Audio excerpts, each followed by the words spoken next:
This is Ken Daniels, promoter of the Friday Night Film Fest and Fandom Fest show in Louisville, Kentucky, and you're listening to the Tim O and Harley Show. Welcome to the Tim O and Harley Show.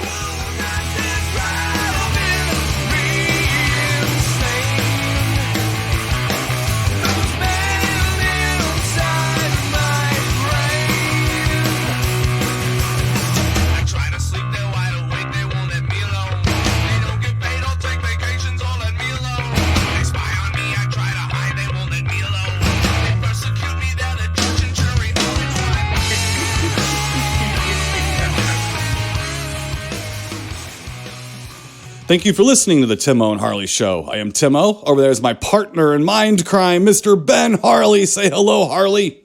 What is happening, people? Ben, hair of the dog, Harley. That's me. About 7 in the morning. No. Yeah, right. Yeah. Literal Right. hair picking out your teeth of a dog, maybe. Exactly, yeah. That attacked you the right. night before for doing nothing wrong, I'm sure. Yeah. Right, exactly. Oh, yeah. Mr. Ben Harley, if you were walking through a football field, you would step on the one spot that had like a ground hornet's nest right under it or I'm something. telling you. Right. Right. So, hello, you, Mr. Ben Harley. I'm lucky like that, yeah. Right. Hello, Yeah. Mr. Ben Harley, and hello to all the deep Yes, sir. thinkers out there. So, Hello, deep thinkers. How you guys doing today? Mr. Ben good. Harley, is spring breaking out in your parts? It's starting to get here. It was about 55 yesterday. Nice. Boy, that seems like a tropical tropical storm came in or something. Right, No, it was right. nice. It's just, So we're getting there, and I'm happy for it. Oh, I need some sunshine, Tim. Yeah.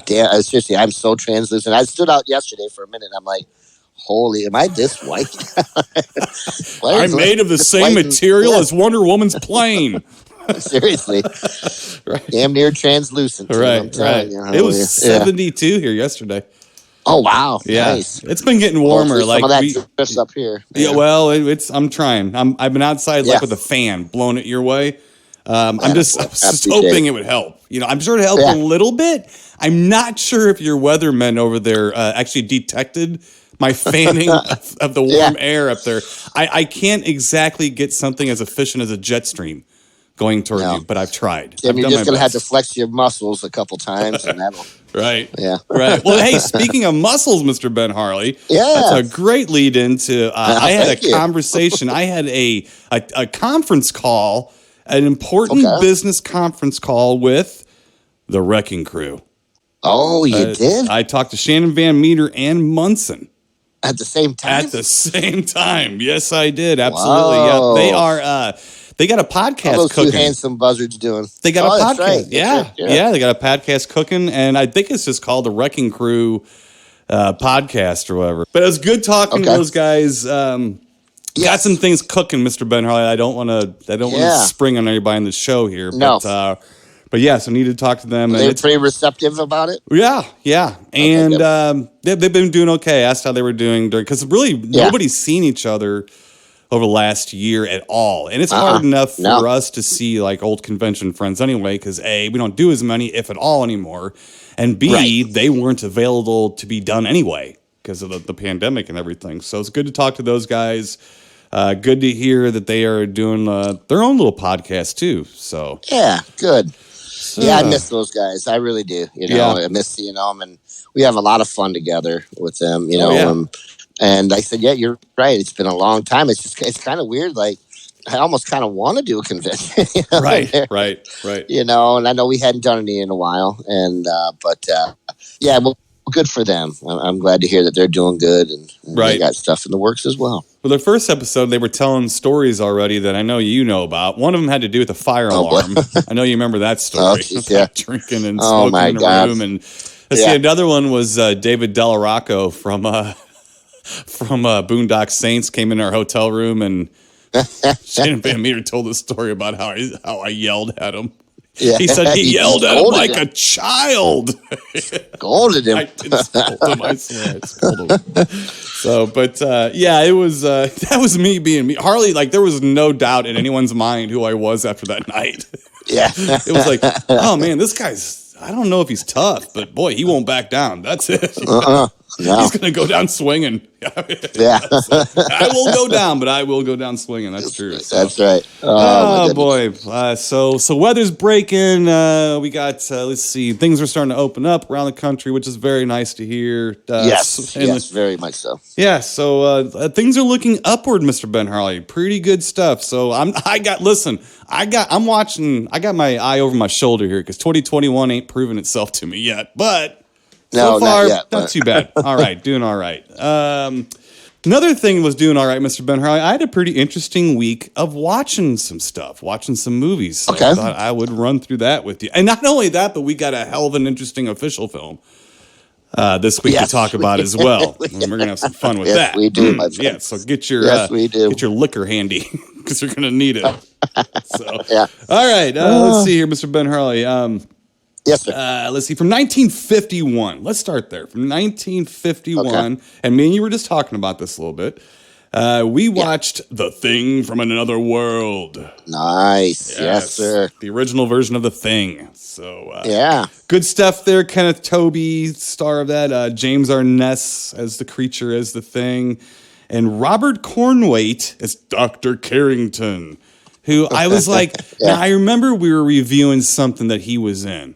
And I remember it being like a newer film, which really kind of boggled my mind. And it was, so I looked it up. It was Matinee. If you remember correctly, in Matinee, they have the fake 50s movies up on the screen. And I actually cast Robert Cornwait as in one of those movies, which I thought was very, very good. It was very funny to have I wouldn't say he wasn't a mad scientist. He was a slightly annoyed scientist from The Thing from Another World. But right. Always a good time watching that, Mr. Ben Harley. I have to go back. It's been a while since I watched it, and I love it. It's such a good movie. It is a good movie. Paul Frees actually as a character in the movie, not just a voice, which is nice. And the one thing too, if you go back and watch this, all right, I can't remember how I got clued into this. I didn't come up with this on my own. I fully admit this, but I was clued into this. And once you're clued into it, you have a hard time watching this movie without thinking about this, okay? So if you're watching The Thing from Another World, just think, like the movie, like the Onababa movie, the Japanese film where it's all grass. It's just grass. Woman in the dunes is all sand. It's all sand. Mr. Banner, this movie is doors. Doors in it. They open and close and open and close and open and close doors throughout the entire movie. And I told Angio, it is all setting up that one awesome scare scene where they open up the door and James Arness is just standing there. And I told Angio, that is, I think, one of the most brilliant, patient setups in film history for a scare. Right. Yeah. And James Arness was a very large individual. Yes, he was. So it's striking too when you say that. Right. Because he is huge in that, it's like, and, but that, I do like that scare. It's good. And it really is set up the whole movie by all those doors and everything, but very, very good. Very, very fun movie. So enjoyed watching that. Let's see here, Mr. Ben Harley, from 1979. Oh, okay. You like 1979. I know you like 1979. Yes, I love 79. Yeah. The year I found about the Ramones. There you go. I watched Rock and Roll High School, There you go. We watched The Great Alligator. Oh, okay. Now, we reviewed this movie as Big Alligator River. That's right. Okay. Yeah, so it's the same movie. It has come out on Blu-ray under the title The Great Alligator. So once again, I got to see old Barbara Bach and Mel Ferrer and company run around some sort of jungle environment, running away from a alligator god and some sort of remember there were mean natives in that movie too. Yes, there were. Mm-hmm. And if you remember correctly, like entire groups of Western type people would be slaughtered by the alligator, and yet only to turn around and be running down the beachhead again and to be slaughtered again. And I don't know, these people were getting slaughtered and they were getting better. And they were finding new scenes to be slaughtered and stuff. I'm not kidding you. Remember, we were watching. Didn't those people just die? Like that woman right there. Didn't they have a close up on her, like on the ground, dead? Oh man. Yes. Yeah. Yeah. Some good editing, Tim. Yeah. Right. Yeah. Good continuity too. Yeah. Oh yeah. I did not realize too that movie was written by George Eastman, who was the gentleman who played the Grim Reaper.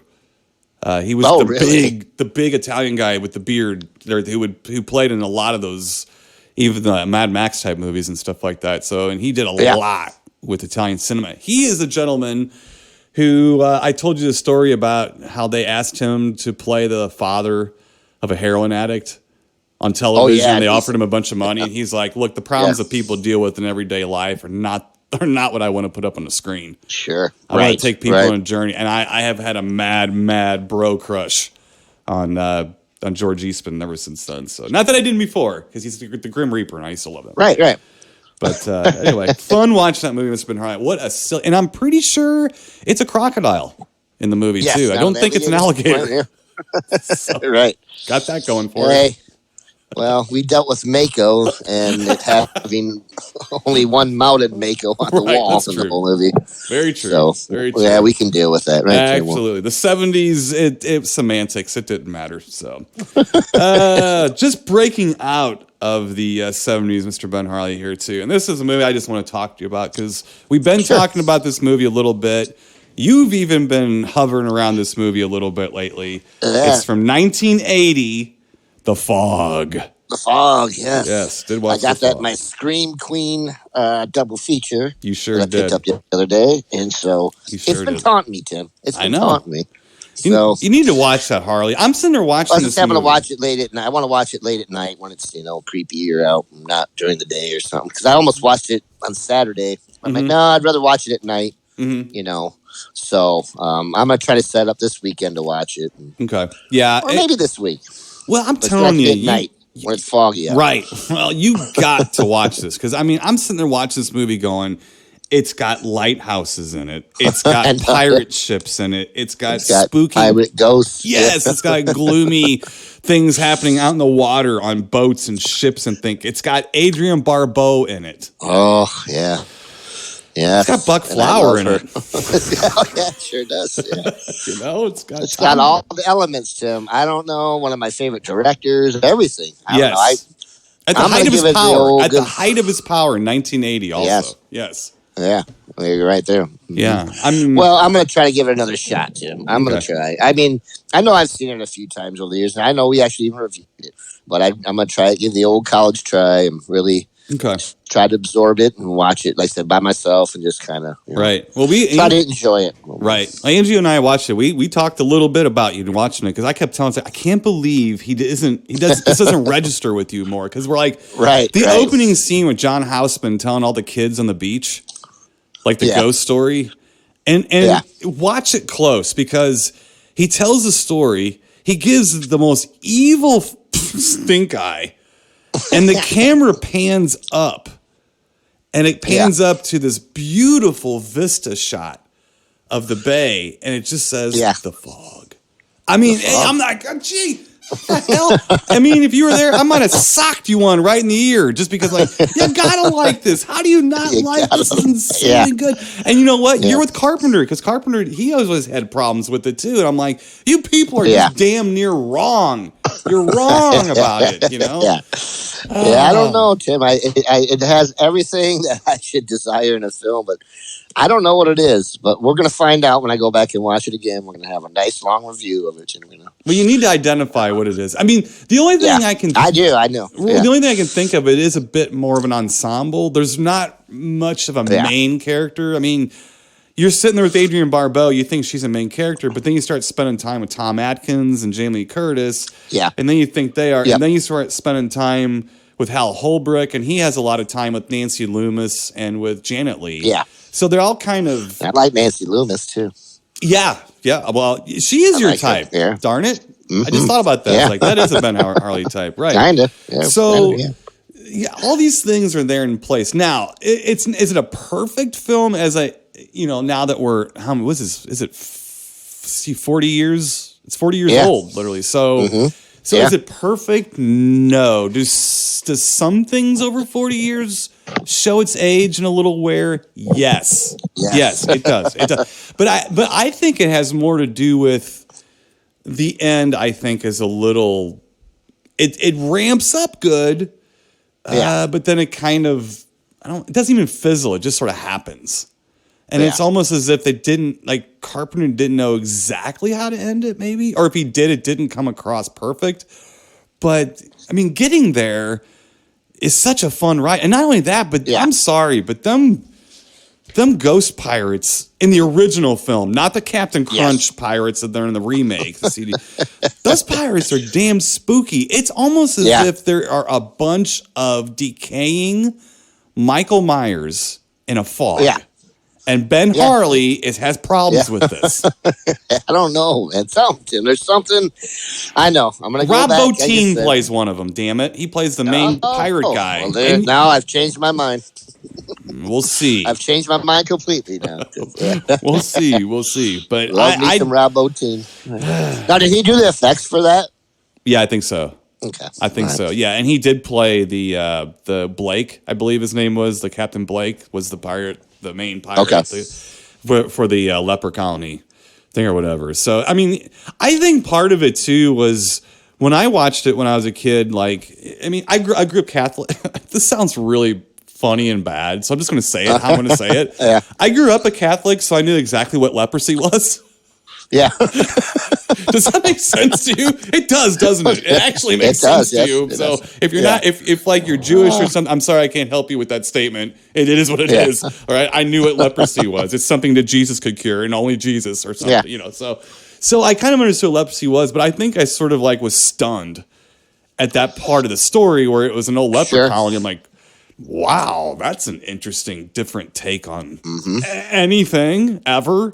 You know, right. But it does give a good, I mean, there was a lot of fear, and rightly so, by the way, but there was a lot of fear and there were a lot of leper colonies, you know, back then. And I guess it stands to reason it would give them the incentive to ground the ship along with the gold that they had on it. So but anyway, I mean, I'll let you watch it more, but I think maybe if you actually sit down, like you said, like at night and really sink your teeth into it. Boy, I don't know, Harley. I don't know. We might have to have some sort of physical competition if you don't like the movie. We're gonna have a duel. We're gonna have a duel. You're gonna have to. I don't know what we're gonna do with you. I don't know what we're gonna do with you, but you know. But I would like to know if you do watch it. I would like to know if there are things that's holding it back. What is it? Like, what are you detecting? You know, and stuff like that. Because I mean, you got. The whole Dean Koondy does the cinematography for it. Oh, and you can't go wrong with him, right? You know, and the other thing too is watching the remake lately too. Like, I know they could control the fog a lot easier with the CG effects and stuff, but it didn't help it to me. It didn't help it all that control of the fog. It looks more realistic in the original film. In the original, because it is real. Yeah, I haven't seen the remake at all, so like you were saying, it's not really worth it, right? I almost want you to watch the remake so that you like the original more. That's not a bad idea either. Yeah. So I think it is on Prime if you want to watch the remake, but it's bad. Is it? Okay. It's bad, man. It's really bad. So one funny thing about the fog that I don't think, if I've ever realized it, I didn't remember it. It slipped my mind again that a lot of the characters' names are named after John Carpenter friends. So, like, one of the characters is named Dan O'Bannon, who wrote Alien, and he directed Return of the Living Dead and wrote Dark Star with Carpenter and made that with them. Yeah, Tom Atkins does play a character named Nick Castle. You know, we know who that is. Okay, yeah, so that's kind of, there's, I think... He's a nice guy. I think Charles Cyphers, who we all know is Sheriff Brackett from the original Halloween, he plays a weatherman in The Fog, and his name, I believe, is Tommy Wallace. In the film. Really? Yeah. So they all give each other names. So it's kind of fun. Yeah. You know, it's good. That is good. But enjoyed watching it, Mr. Ben Harley. Just definitely enjoyed watching it. So I had a pretty good, older film week. Let's put it that way. Anything past 1980 was going to give this kid a rash. So I just forget it. So yeah. Let's get to our official film, Mr. Ben Harley. Speaking of that era, from 1979, we have the film Bog. Yeah. Bog. Yes. We've been threatening to do this for a while, haven't we? Yeah, you've been threatening to do it. I've been trying to hold you back from it, but here we are. We are. We're at a crossroads here, Mr. Ben Harley. At a crossroads. Oh my goodness! Now, back in the day, Mr. Ben Harley, when I got out Movie Guy, and I would give you a short storyline synopsis, I would look at the poster art for these films, and sometimes on poster art they have taglines. We call them blurbs. But they have like big taglines, like, in a galaxy far, far away. Like one of those tags. So some of these movies have these taglines and blurbs. The night he came home. Yeah, stuff like that, right. And some of these movies have taglines and blurbs that are just way too grandiose for what they're representing. Okay? Sure, right, yeah. So let me read you from the movie Bog. Oh, boy. The tagline on the poster art, the blurb on the poster art. Here we go. You ready? Okay. Yeah. Bog, a creature from the glacial age, awakens to kill, and kill again. Bog. All right. I love it. Here's short storyline synopsis. Here we go. I know it's going to be really difficult to follow, so here we go. Yeah. So is the movie. Right. Dynamite fishing in a rural swamp revives a prehistoric gill monster that must have the blood of human females in order to survive. Did that explain it all? It does? Yeah. I didn't know it had to have just the females, a woman. So, well, it seemed to attack the females a lot more. Yeah. It seemed to only defend itself more with them. Kind of like a regular guy from 1979. Right. I don't know. So just happened to have a fish suit on. So, all right. So we have, let's see, Marshall Thompson is in this film. Now, he is Dr. Brad Wednesday. Okay. Brad Wednesday. Yeah, he was the star of It, the Terror from Outer Space, or The Terror from Beyond Space. Yeah. And also he was the star of Cult of the Cobra. So there's a couple that we reviewed both those films. So he is both, yes, he is a 1950s, I guess, a matinee kind of star or whatever, B-movie guy or whatever. Also, Gloria de Haven as Ginny Glenn. In that, but she's an older actress, classic Hollywood actress. She actually gave Sinatra his first screen kiss in the movie Step Lively in 1944. Okay. Whoa. Now, this is going to be a big point in us talking about this movie. I want you to pay attention to what I just said. Gloria de Haven. First screen kiss. Yes, the lead female actress in this movie. All right, this is the draw of the film, gave Sinatra his first screen kiss in 1944. This movie is 1979. Right. I don't want to be a dick. 30. Start thinking about. There we go. Just start thinking about it. Okay. Speaking of that, we also have Aldo Ray. Yeah. As Sheriff Neil Rydholm. Sheriff Drunky Drunk Tank. Yeah. Did you catch his name? Yeah. Neil Rydholm. Okay. Need a ride home? Yes. Neil Rydholm. Yeah. Oh my God. All right. And Aldo Ray is known for tipping a few back, and he's literally drinking glasses of whiskey on screen while he's on duty, literally, and saying he needs a drink while he's drinking. Yeah, when you when you're trying to swallow whiskey, and after you're done clearing your throat, you go, "I could use a drink." Yeah. So, not to make fun of alcoholics, but he was on the set of Boggs in his defense. That's true. It is true. So. So the movie opens, Mr. Ben Harley. We have some basically beer guzzling fishermen and their wives. And it's funny, Tim. Like the theme, I'm sorry not to cut you off, but like the theme song sounds like "Born Free," like it's, but it's called "Walk With Me." And I kept thinking the whole time, I thought they were singing "Born Free," and then you're right, because like it's this real, like in the beginning, it's like this couple, or you can't really see them at first. It's like a station wagon driving off into the wilderness with this like Born Free type song playing and lovely music. Yeah. And then out of the car come four of the most annoying people that have almost ever been in a movie in my life. I'm like, wow, this took a real turn, man. Like it. Right.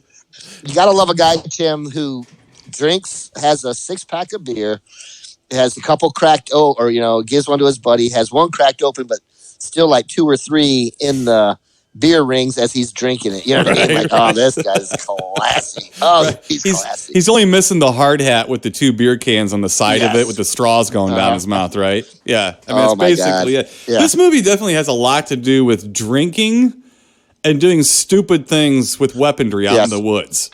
And you can't be under the age of 43, I guess, and be in this movie either. No. That's the other thing. There's, I think, 2 young ladies in the movie that they get for like a day just to kill them out in the woods. And they try to get them in little halter tops and everything as much as they can. Yeah. But you're pretty much left to oogle over. Well, let's be fair. I mean, it's not like they're any difference in age than we are.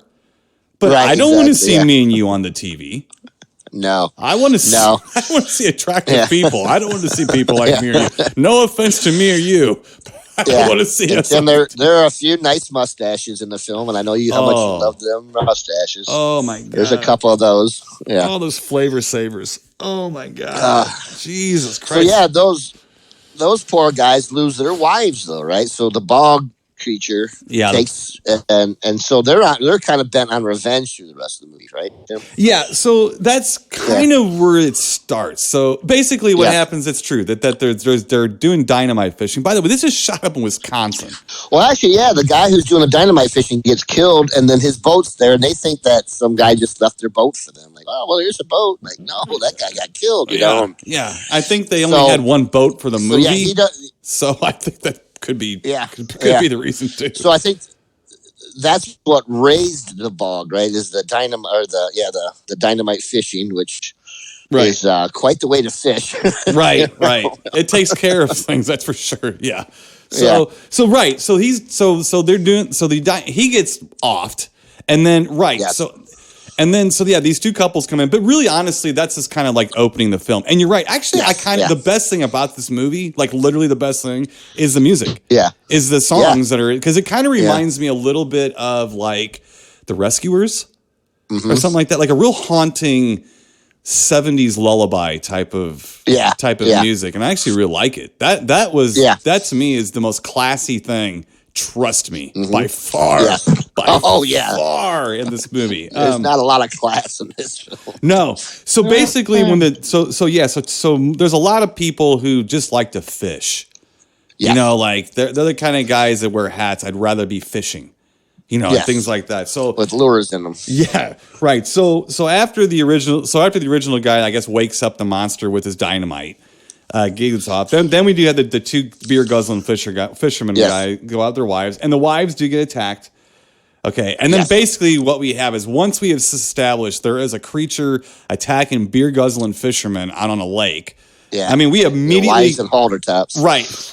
Yeah. We immediately cut to some old aging Hollywood stars who are befuddled. Yeah. You immediately cut to Marshall Thompson and Aldo Ray. What looks like they're in a car showroom or something. I don't know where the hell they are, but they're talking to each other, and they're kind of saying what's going on. And the 2 husbands are standing like off the back, and this is how this movie goes. So basically, it was all to set up some interesting shots, and maybe so they wouldn't have to yell cut and edit. But they're standing in frame. They're kind of trying to explain what's going on. And first of all, Aldo Ray never gets sober in this movie.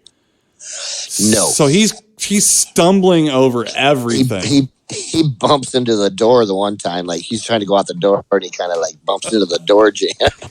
He loses his motivation. Whoops. Yeah. Whoopsie. Right. Yeah. And he's Ed Wood would have said, Aldo, go home. You just go home. You can't do anything with you today. So they literally, Marshall Thompson, and they're like in frame together, and the husbands are in the background. Okay, so and Aldo Ray's a sheriff, and then so we got Marshall Thompson's like the local town doctor or something like that, and they're talking about what's going on, and literally Marshall Thompson goes, "Let's step over here." And Aldo Ray and him walk over toward, like they move positions over toward the husbands, and then start another scene with never cutting once. They start another scene. No.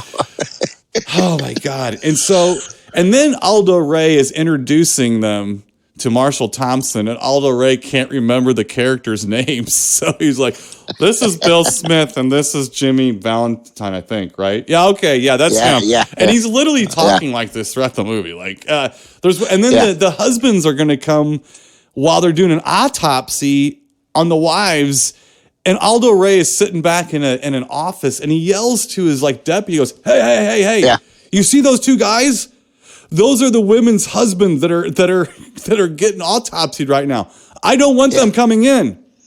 You go out there and you stop them. You go now. Yeah. It's like, Aldo, what are you doing? You know, like there's no cohesion at all to the acting or the motivation, nothing. Aldo is simply, I don't think he knows where he is. No. You know, or what movie he's on. Oh, or God. He might have saw the creature that they were using for bog and started drinking heavier. I don't know. Right. But anyway, so what we have here is basically it's a typical monster movie. I think what's really odd about it too is we're following basically the two fishermen guy, the drunk fisherman guy. They're not the stars technically of the movie, but they are driving the movie because the first thing they do when they figure out that the cops are going to be slow, they end up going to what I can only describe as an Amish gun store. Okay. Yeah. And they get the gun store or old Ishmael or whatever his name is. Yeah. Ishmael. Yeah. Call me Ishmael. Yeah, that's him. Right. So they're trying to they try to start buying guns, and then they start talking about gun laws. Like while they're standing there, like, well, you guys from in-state, what does that matter? Well, if you're out of state, you can't buy a gun. Oh, man. And the guy's like, hey, Charlie, I've actually heard about that. That's real. It's happening. I'm like, what is going on? What are you people talking about? And why are we talking about it? Yeah. Right. So they're standing in there like they're trying to buy a gun. And out of nowhere, this swamp rat guy, who apparently is named Wallace Fry. All right. He looks like a Branson, Missouri stooge. He looks at something out of Hee-Haw. Yeah, well, that's what I mean. Like a Branson, Missouri stooge would be a guy like on Bald Knobbers or the Presleys. Or something like that. Or somebody with some long like hay straw coming out of his mouth going, hi, what y'all doing? Y'all got a little white lightning for me? He's one of these guys. He comes in and basically... He looks like a cartoon character. Oh, he does. absolutely. He looks like... It's hilarious. Absolutely. So he's going to help these two idiots go on their quest to exact their drunken revenge on the bog monster for killing their wives, who they clearly didn't care about in the first place. They're just mad the bog monster beat them to it. Right, yeah, and ruin their vacation. Like. Yeah. Mm-hmm. All right. Okay, so then Harley, so I'm just you coming around this ride with me here? Yeah. Am I reminding you of things? You're like, oh yeah, that's right, that happened. Yeah. Kind of like Festus, that guy too. So they talk to him, and now he convinces them that. Was there a witch, right, or a? Well, right. So he takes them. Right, he takes them out into the Wisconsin wilderness because it is filmed in Wisconsin. Yeah. Okay. Even though it kind of looks like Louisiana sometimes. No, we're in Wisconsin. Yeah, it does. Yeah. So he takes them to meet a cheaper Pumpkinhead forest hag. Yes. Basically. Yes. Now here's where things. I got to ask the question at this point. All right. Yeah. Did Pumpkinhead rip off Bog? It might have. Doesn't it get kind of creepy? Not creepy in the movie, but doesn't it get kind of creepy how it's like, wow, this is a lot like Pumpkinhead. Yes, it is. Because she's kind of like the witch of the woods. Yeah, who kind of knows what the bog creature is and kind of has some sort of sway over it, I guess. If not, she at least knows what it is. Right, and stuff. So at that point, she's been waiting for that guy to do the dynamite fishing so it would appear. Yeah. Right. Now that character is Adriana, right? That character is Adriana. Okay. Yeah. Now, you know who played Adriana? Gloria de Haven. Oh, what? Dual roles, Mr. Ben Harley. Dual roles. Wow. She played Jenny Glenn Yeah. The lead actress, since she also played Adriana. Yes, sir. Yep. That's her, huh? Oh, wow. She befuddled your mind, didn't she? She just blew my mind, yeah. She tricked you. She had a dual was that role. Heavy light, that dark lighting they had in the hut or whatever they were in. It was that makeup job. Yeah. So smear grease on your face. Yeah, All right, so let's see. So we get so we got that going. So now we basically have her trying to tell the story of the bog creature. The problem with the movie, Harley, is by the time you get to this point, you're completely like blown away. You're like, I can't believe that somebody like on set one day just said, we need to stop this. Yeah. This isn't going well. Like, you people realize what we're putting on film here, right? Like, this is not gonna, I mean, no one stopped it. No one stopped what was happening. So at that point, that's kind of where you're at, all right? Right, yeah. So you get a lot of Marshall Thompson. He, as Dr. Brad Wednesday. Wednesday. Again, yes. he gets a love affair cooking with Gloria DeHaven. Ooh-wee, my friend. Yes. I'm going to, before you it's comment. about as hot as. Yeah. Remember what I said, right? I'm going to go back here just to set this up for you. Now, Marshall Thompson, Gloria DeHaven get a hot romance going, right? A lot of they do. Kissing and necking and a lot of making loving. Yeah, and remember what I said. Marshall Thompson was the star of It, The Terror from Beyond Space, and Cult of the Cobra from the 1950s. I remember, again, Gloria DeHaven gave Sinatra his first screen kiss in 1944. They are having some drawn out sex scenes. Yeah. Oh, there's one. It just maybe I was like, my eyes hurt. I was like, God, I don't. Am I witnessing this? Is this really happening right now? Like, oh my God. And Tim, what two guys would follow a guy that looked like Festus into a woods, into a shack like this, like in the first place? You know what I mean? I'm still on the geriatric love story. God, I'm not even over there yet right now. I'm still worried about these two people. I don't know if I can. Yeah. Oh, it made my eyes hurt. It did. I wanted to scratch my eyes out. I mean, oh God. We're talking about two old studio system actors who were taught the on-screen lovemaking of the 1950s, trying to make a hot 1979 love scene at their tender ages. Is that a good? Is that a diplomatic way? Yes. Thank you, Tim. Exactly. Yeah. Thank God Aldo Ray didn't find a lady himself. I'm telling you that much right now. Thank God. Oh God. Yeah. All right. So.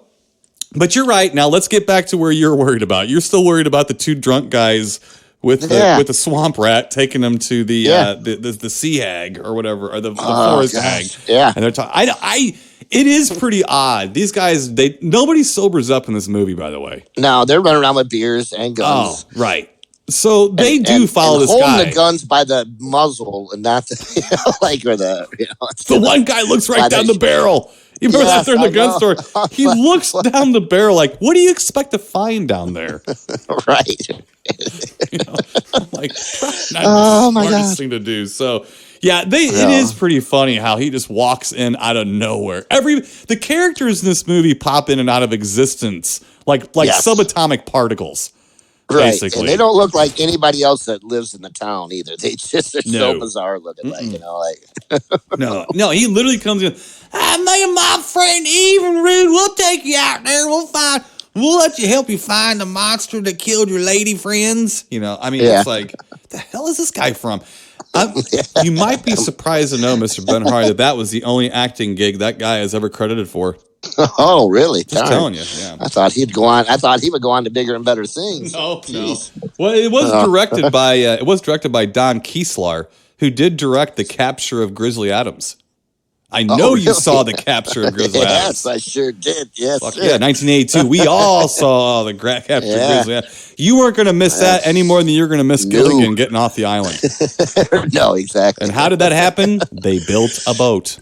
I built a floating piece of junk, man. Yeah, could have done that right away, right? Yeah, or they could have a long time ago. Right. Or they could have fixed the small hole they had in their boat and pushed it back in the water. Hole in the boat. Yeah, I don't know. Don't tell me about this stuff. We're in bog, Mr. Ben Hoy. We're not on Gilligan's Island right now. We're in bog. So, all right. All right. So then we have that going on for a little while. All right. So this is a basically alcohol soaked stew, Wisconsin horror filmness. Just getting percolated. And just when you think it can't get any weirder. And now, in fairness, Harley, when we do these movies, I watch these movies twice. I watch them once later at night with the NGO, and I might have a little smoky smoke, might have a little wine or something, and I have a good time with it. Then the night before, like last night, I will put the movie back in, and I will do research, and I'll study the film, and I'll, on a more sober basis, let's say. I'm not having fun watching it. I'm serious. Well, I did. I'm glad I watched it the second time because there's so many like subatomic characters popping in and out of existence. I almost forgot about Aldo Ray's 2 drunk barfly friends that show up out of nowhere. Because remember, everybody shows up out of nowhere in this film. Everybody. And we're not done yet. There's more characters that are popping in and out of existence here. But these 2 guys, all right, there's one guy that looks like, I don't know, Sherman Helmsley's stunt double maybe. Yeah. He's an African-American guy. And then there's another guy who we're going to call him Spider. Why? I don't know. He looks like a guy named Spider. I don't know which one of them looked more drunk, but Spider didn't sound drunk because he didn't say a word. I'm not sure he has the power of speech. Okay. No. But Sherman Helmsley stunt double guy, he tries to speak. And his jaw muscles are a little rubbery. Rubbery. And you think, okay, so they pull up and they start talking to Aldo Ray. This is not good. This is like the blind leading the naked. Yes, yeah. So we got Aldo Ray come up to the car. Hey guys, how's it going? How's it doing? Yeah. And then you get the Sherman Helmsley guy. Hey, here, there, that's where we are. You got problems are here. We're here to solve. You know, I mean, you're like, what the hell's going on? Then they start getting scuba gear out. You're like, these guys aren't going in the water. There's no way that these guys could go. So they're supposed to be like scuba divers, right? Yes, sir. Harley, let me ask you a question. I'm a landlocked kind of guy. We talked about this. Remember I was talking about the movie, what was it, Beneath? Or something like that, where I said that I had a problem with the boat. The boat just You know a little something about boats. Do you think that 2 guys that are expert scuba divers, even if they were liquored up like these guys clearly were, do you think they might be more proficient on a rowboat? I would think so. Than these guys? Not. They are bad. Yeah. Do they need a lifeline to the dock? With of all people, a drunk Aldo Ray. Holding on the other end. On the other end. Yeah. Oh man, and they're graceful when they actually jump into the water. It looks like they never jumped off a boat in their life. First off, like they more or less like roll off, you know. And I'm thinking these poor guys. They're not going to get back in that boat. They'll never be able to crawl back in that boat. No. They've never even seen a boat, much less know how to row one. Right. I mean, literally, it's like you're yelling at this Don Kiesler, cut, dude, cut, just yell, cut. I mean, they push the boat. Aldo Ray pushes the boat. Goes, all right. No, get back there. No, row, go straight back. Row, no, to my left. I'm like, just cut the fucking film, man. Gee whiz. Holy golly. So anyway, at that point, and I know it's pretty sad to say, but it really, at that point, I'm like, this movie ain't getting good. I know we're really far into it. For me to go, I don't think this movie is going to get good. But at that point, get any better. Yeah. There's no hope. There's no hope at all. There's no hope at all. So these guys, they find some eggs that are laid. Yeah.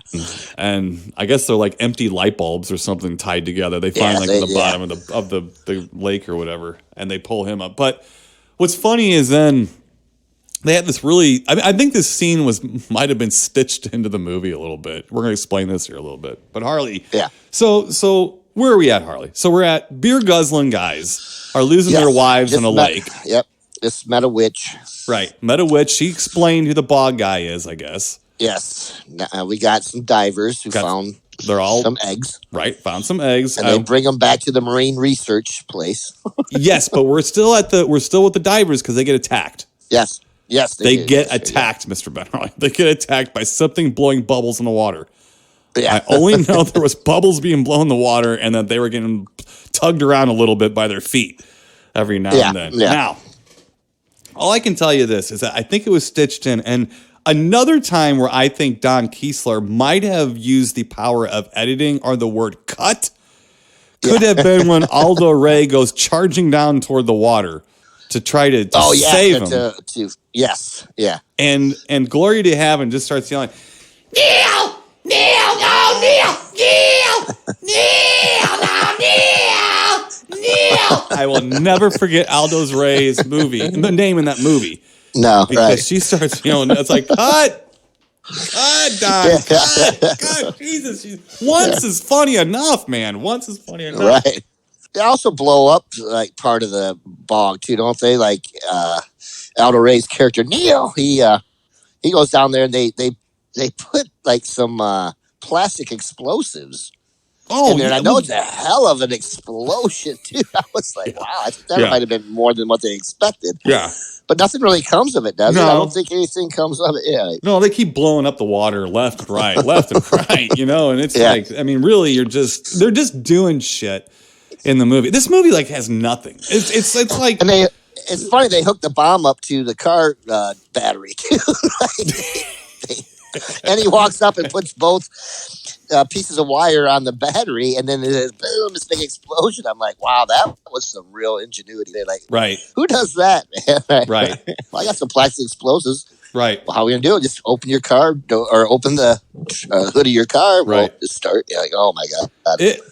Harley, this movie is one of those movies, man. It's like Night of the Demon, the Bigfoot one. I mean, you're just like, what the hell was wrong with this movie? I mean, what? Didn't anyone like look at this and go, man, I don't know. And the thing is, it's not like you can't like kind of even tighten it up a little bit. I mean, you look at these things like Don, cut, yell, cut, edit the damn scene. You're like, oh my god, because there's endless, and it's not super short. It's like an hour and a half almost. And it's like, they could cut this down into an hour and 15-minute movie. Easily, really easily, and it could have tightened up a little bit. You know, it's funny though because you start thinking about it. You almost wonder if they had the actual wherewithal, and I don't think this is true, by the way, but they almost had the wherewithal. It's like, if we cut this and make it any better, it's going to hurt the film. It might, because this is so bad. The only shot we got is it being so bad that it's funny, and it is hysterical. I mean, they must have really not had any film, and they certainly didn't do a lot of rehearsal or anything like that. I mean, Aldo Ray. Look, here's the thing: Marshall Thompson and Gloria de Haven. You can tell they've been down this road before. They show up; they're professional. I mean, you got to think before that the love scenes between the two of them. They're like, well, nobody's going to want to see this, but we're getting paid, right? Let's just make it happen. Let's just do it. Yeah, let's just do it. Yeah. And it's very awkward and very non-hot.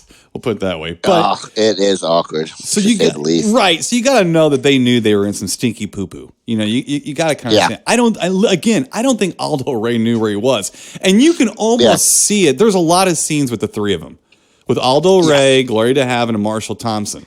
And Marshall Thompson and Gloria de Haven are being professional. You can tell they're trying their best, and they do okay, for what they're given. They're playing it straight or whatever. But Aldo Ray, you can see them looking at Aldo Ray.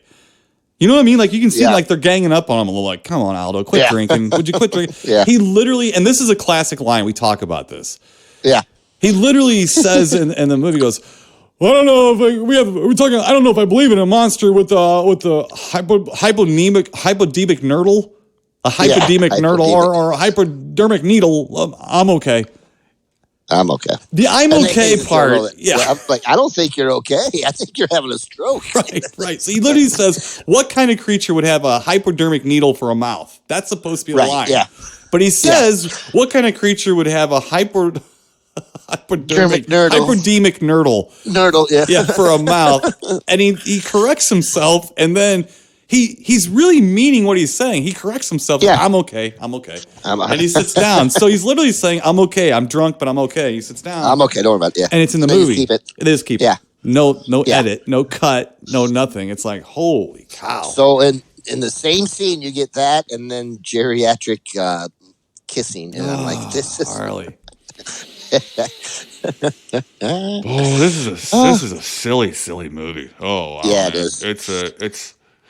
I mean, then here's the thing too. There's fitfully competent things like camera work. Sure. Every now and then they'll get like this like tracking shot, or like a dolly shot, or even like a crane shot, and you're like, and these are really difficult setups. They'll have a shot of a woods and like some drunk hunters walking through. The camera pans over with like a cop car pulling into frame. Yeah. And those are difficult shots to pull off. Yeah, they are. So you almost wonder like how many different cameramen and how many different people were actually working on this, depending on what day it was and who had time to come out and drink a six-pack. How much they were drinking too. Yeah. Right, exactly. Right. Who came out for beer? Because that looks like what most everybody, including Aldo Ray, was paid with was beer.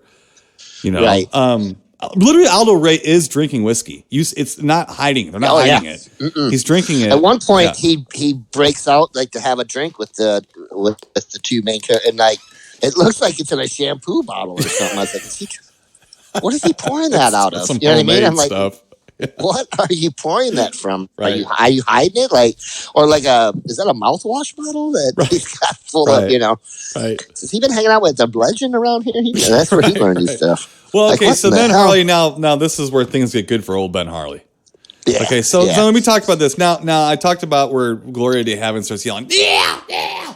So I'm convinced, and we were texting about this because I was rewatching it while you were watching it last night for the first time for this review. Yeah.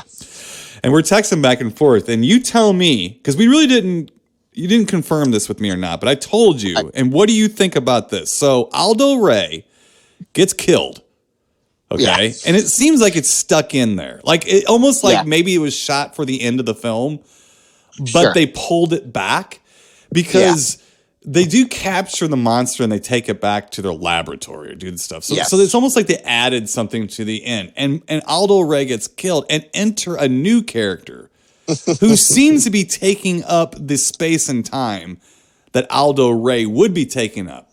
Yeah. And that is who, Mr. Ben Harley? An old cast from Night of the Grizzlies. Yes, Leo Gordon comes in. Leo Gordon, the old cast. Old cast. I like him. Right. He pops. So well, yeah, and he pops right into exists too. Sure, because, right. They fly him in, Tim. He flies himself. Yeah, that's right. He does. And then it's funny because that scene too is like, you know, and I'm sure that was hard to set up big time. But it's like they walk out on the dock and they're like, oh, there he is. And they're like, okay, is he going to reach the dock? Right. Okay, it's coming. Okay, wait, now he's paddling himself in the plane to the dock. Boy, we didn't do this one right because it's just you're wait for it. Okay,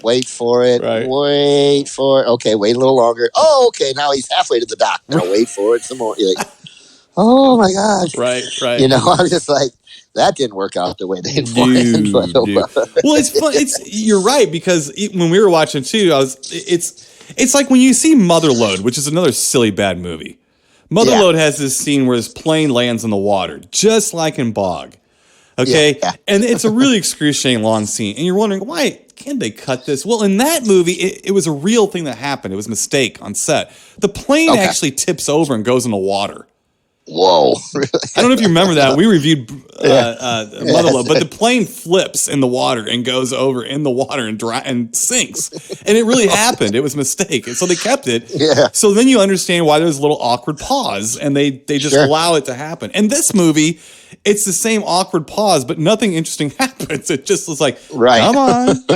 Come on, get to the dock. Here we go. Yeah. Here we go. Again, couldn't they just cut and cut back to like a point of view or like a reaction shot to Marshall Thompson or something, and then have Mr. Harley, they padded this movie. We watched it in real time. Yes, they padded this movie with planes landing on water and geriatric romance.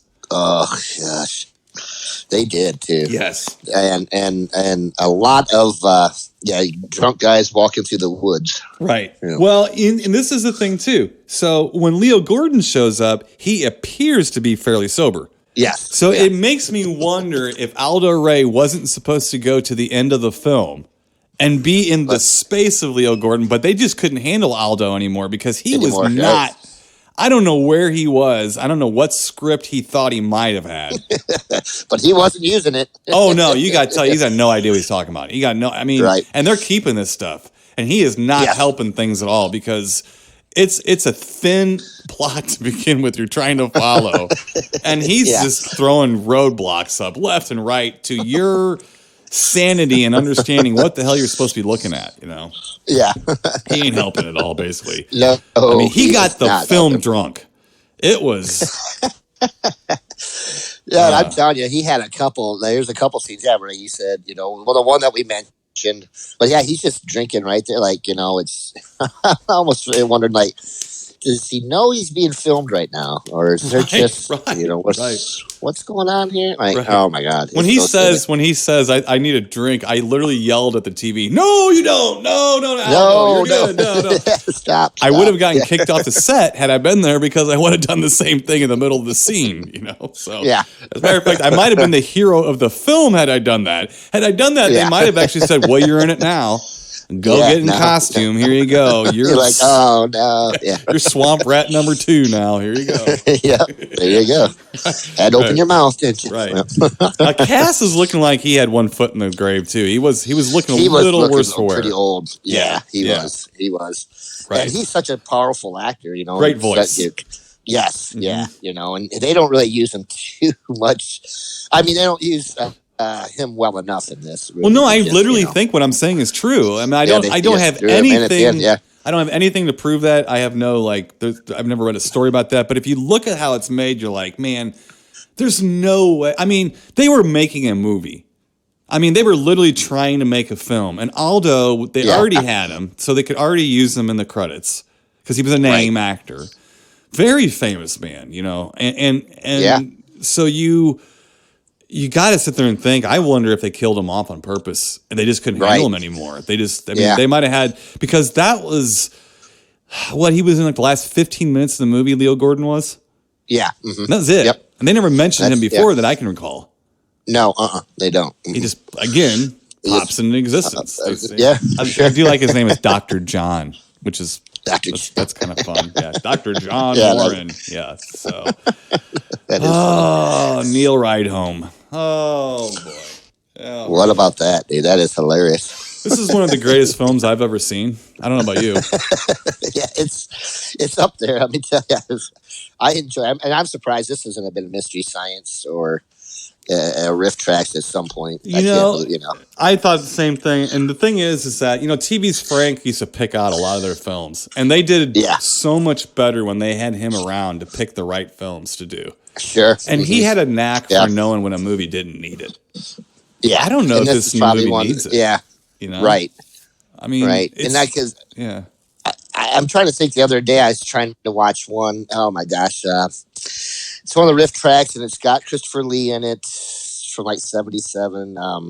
Or they don't talk. The aliens don't talk. Oh, yeah. Like, Eyes Behind the Stars or something like that. Or is it? Or no, it's called Starship Invaders or Starship Invasions or something like that. Right? Yeah.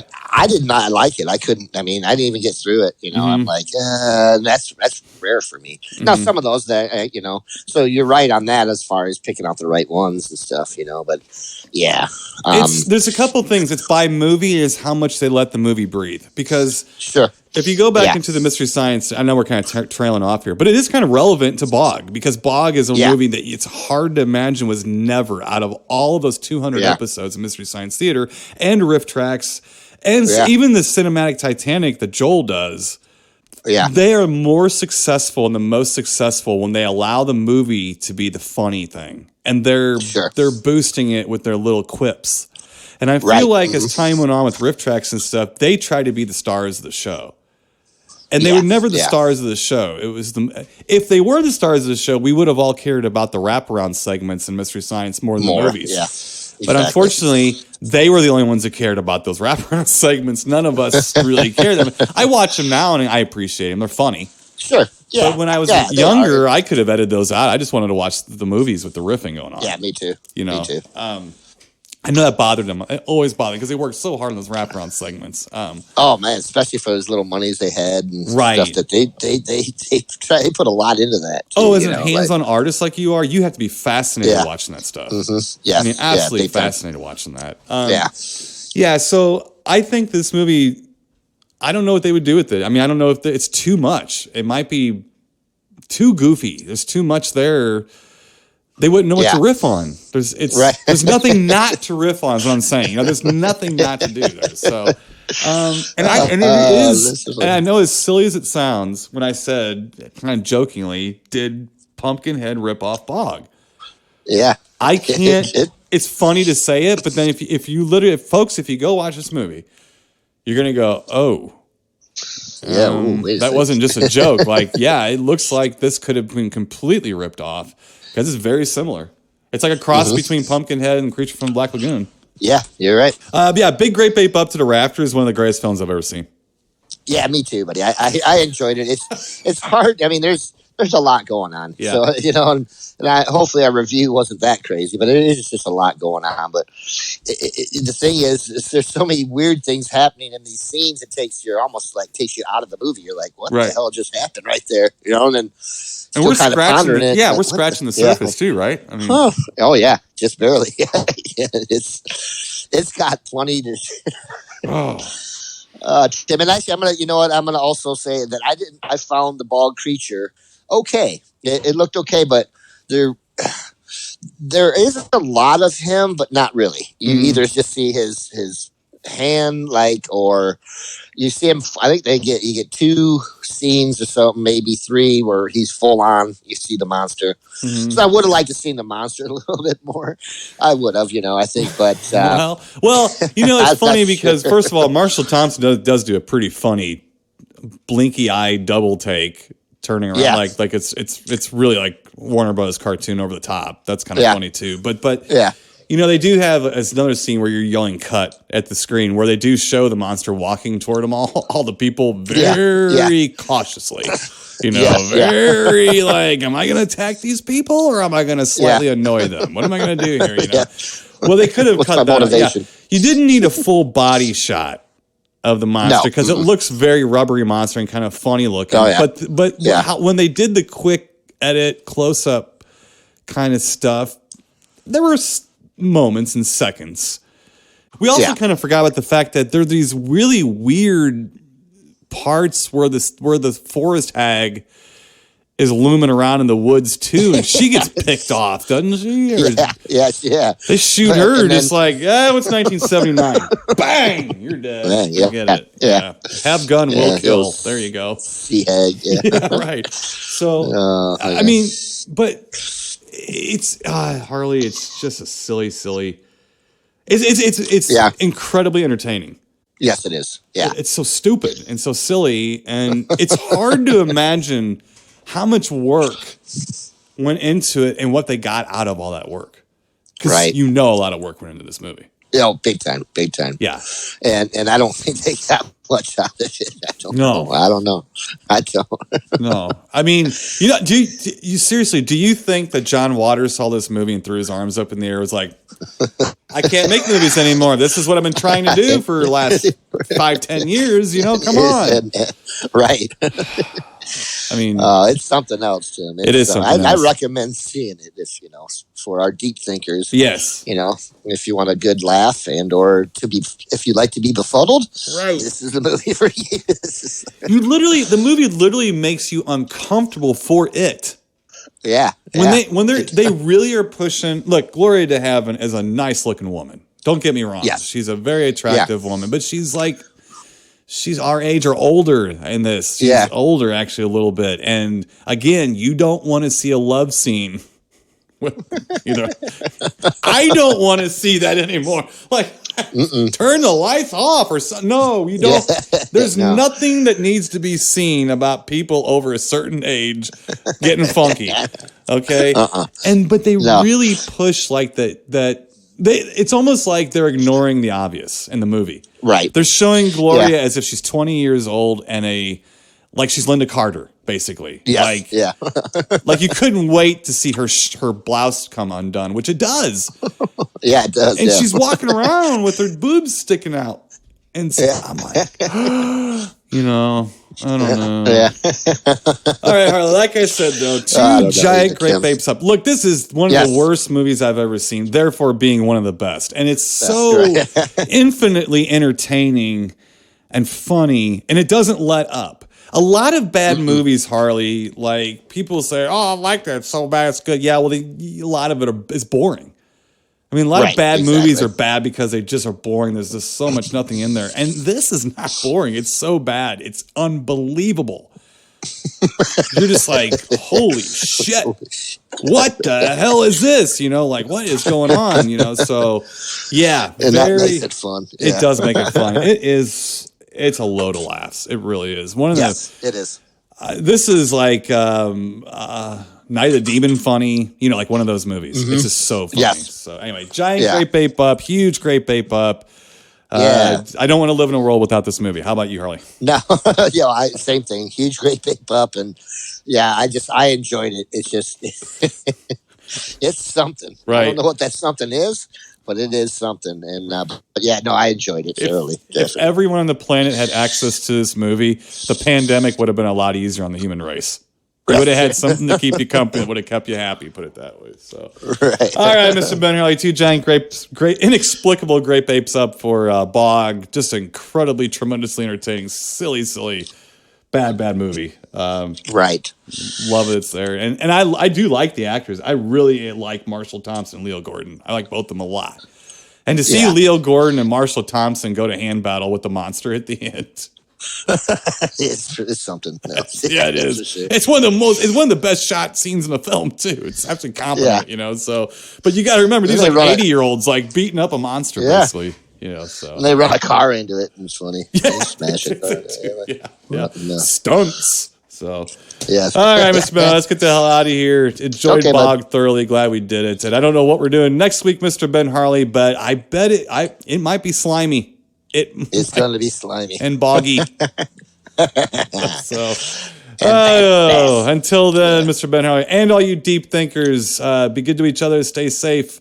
We'll be back right here next week, so stay spooky, and we'll talk to you then. Keep it creepy, people. You've been listening to the Tim O and Harley Show, brought to you by ScreenPrintingFactory.com, your affordable one-stop solution to all your screen printing needs.